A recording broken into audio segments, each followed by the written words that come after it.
Good morning बच्चों. Today we are going to discuss our next chapter that is उत्तक. और उत्तक को हम लोग टिश्यूज भी बोलते हैं. क्या बोलते हैं? टिश्यूज. तो क्या होते हैं उत्तक?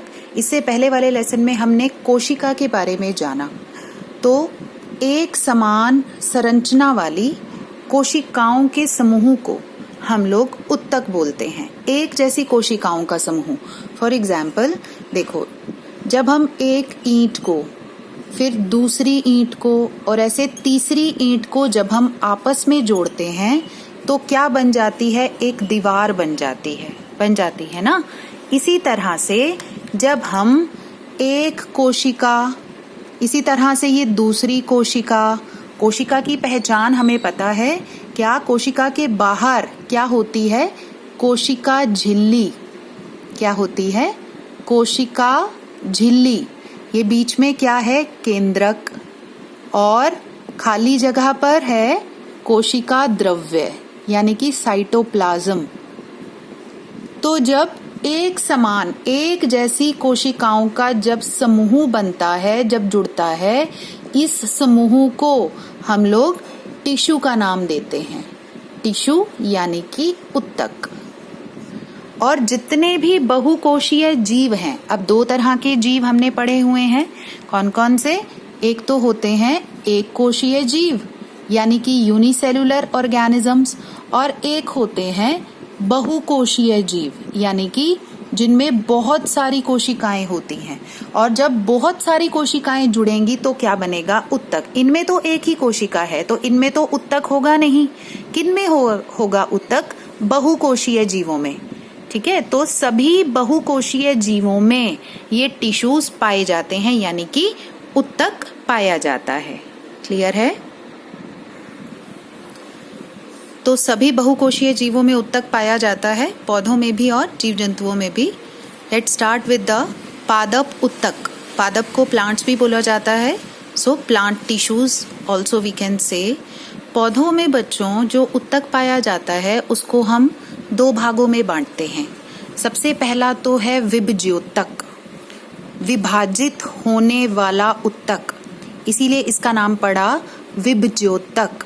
और इसको इंग्लिश में बोला जाता है मेरिस्टेमेटिक टिश्यूज. तो नाम से ही पता चल रहा है भी ये जो उत्तक है ये हमेशा विभाजित होता रहता है. यानी कि इसकी जो कोशिकाएं हैं, यानी कि जो इसकी जो सेल्स हैं, वो पूर्ण विभाजन में सक्षम होती हैं. सक्षम का मतलब capable of dividing. Always divide होती रहती हैं. क्लियर? और एक स्टेज ऐसी आती है जब इनमें डिवीजन खत्म हो जाता है. डिवीजन खत्म होने के बाद द सेल्स बिकम फिक्स्ड. तो यानी कि वो जो सेल्स हैं वो कैसी हो जाती हैं? स्थायी हो जाती हैं. और तब जो उत्तक बनकर आता है that is known as the permanent tissue. Clear? इसे हम बाद में डिस्कस करेंगे. तो सबसे पहले हम लोग विभज्योतक को देख लेते हैं. तो विभज्योतक क्या था? जिनकी कोशिकाएं हमेशा विभाजित होती रहती हैं. 1 से 2, 2 से 4, 4 से 8. ये कोशिका है. जैसे इसमें विभाजन हुआ तो कितनी कोशिकाएं बन गई? 2. 2 में विभाजन हुआ तो कितनी कोशिकाएं बन गई? 4.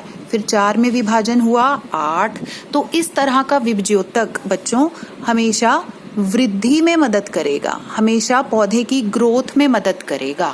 क्लियर?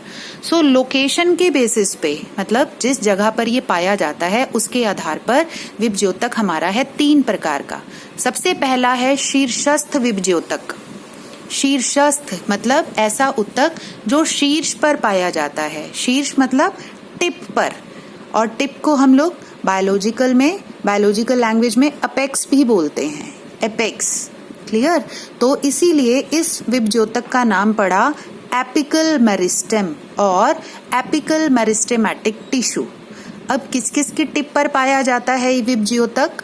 रूट की टिप पर और शूट की टिप पर. शूट मतलब स्टेम की टिप पर. आपने देखा होगा प्लांट हमेशा कहाँ से ग्रो करता है? या तो इस डायरेक्शन में ऐसे ग्रो करेगा और रूट्स हमेशा ऐसे नीचे की तरफ ग्रो करेंगी. तो ऐसा किस वजह से होता है? क्योंकि उनके टिप पर एपिकल मेरिस्टेमेटिक टिश्यू पाया जाता है. क्लियर? नेक्स्ट इज द पार्श्व विभज्योतक. इसे हम लोग लेटरल मेरिस्टेमेटिक टिश्यू भी बोलते हैं. ये नॉर्मल, जैसे ये प्लांट है, इसके बीच में, यहाँ पर जहाँ छाल है, जहाँ पर स्टेम की कॉर्क है, उसके ठीक नीचे पाया जाता है। और ये जो टिश्यू है ये हमेशा जैसे डिवाइड करेगा तो इससे प्लांट का गर्थ बढ़ता है, यानी कि प्लांट की चौड़ाई बढ़ती है। इससे प्लांट की परिधि बढ़ाने में ये विभज्योतक रिस्पॉन्सिबल है। तो जड़ में, तने में, छाल के नीचे, कैम्बियम में पार्श्व विभज्योतक पाया जाता है। नेक्स्ट आता है अंतर्विष्ट विभज्योतक। अंतर का मतलब बिटवीन टू, तो नाम से पता चल रहा है भी कुछ दो के बीच में है। अब किन दो के बीच में है? एक प्लांट में, एक पौधे में, तने में इस तरह से गांठें पाई जाती हैं। इन गांठों को हम लोग नोड्स बोलते हैं और पोरी भी बोला जाता है इसको हिंदी में। तो दो नोड्स के बीच में यहाँ ये अंतर्विष्ट विभज्योतक पाया जाता है। क्लियर? तो अंतर्विष्ट विभज्योतक पौधों को बढ़ने में, उनकी स्टेम की लंबाई में मदद करता है। क्लियर है? तो this is all about the